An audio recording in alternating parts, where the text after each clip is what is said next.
22,000 ఈ కాయ అమ్మింది 22,000. 7,000 అంటే మేము ఎట్ట బతకాలా?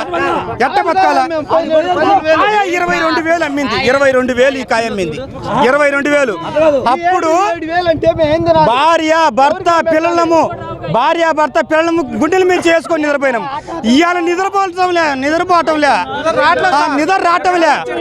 వాస్తవంగా ఇదే కాయ 22,000 19,000 అమ్మింది అంటే కరెక్ట్ సరిపోయింది. చచ్చిపోయినప్పుడు ఇవాళ 7,000 అమ్మితే ఎవడికి ఇవ్వాలా?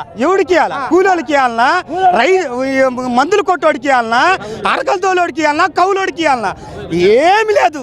వాస్తవంగా చచ్చిపోయే ప్రమాదం వచ్చింది కాబట్టి పిల్లోల గురించి ఆలోచిస్తున్నాం. పిల్లోలు మేము చచ్చిపోతే పిల్లోలు ఏమైపోతారో ఏమైతారో అనుకొని బతుకుంటే ఇప్పుడు ముందే ఇవ్వచ్చుగా, మాకు ఆదుకోవచ్చుగా. చచ్చినాక ఇవ్వడం 5 లక్షలు రైతులు చావాలనా? 5 లక్షలు చచ్చినాక ఇస్తారు, ముందే ఇవ్వచ్చుగా. ఈ కాయలు పోయినేడు 22,000 అమ్మిని 15,000 తాలు కాయలు అమ్మాము.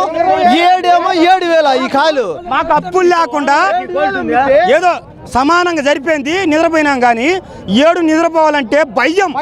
గుండెలలో 1 గంట కాడ మెలుకొచ్చినా నిద్రపోవటంలే. మా పిల్లలు మేము నిద్రపోవటంలే. ఇంట్లో కూడా పండుకోవటం లేదు. ఏ బాగోడు వచ్చి తలుపు కొడతాడు, ఏ బాగోడు వచ్చి ఫోన్ చేస్తాడు అని ఫోన్ ఎత్తట్లా, తలుపు తీయట్లా. నేను వచ్చి 4 రోజులు అవుతుంది. బొల్లపల్లి మండలం వెనుకొండ నియోజకవర్గం 4 రోజులు అవుతుంది. 7,000 కడుగుతున్నారు కాయలు. ఎట్లా అమ్మాలి? తీసుకెళ్ళి అమ్మి ఎట్లా ఎవరికి కట్టాలి? కూలోళ్ళకి 6,000 పడుతుంది కింటాకి.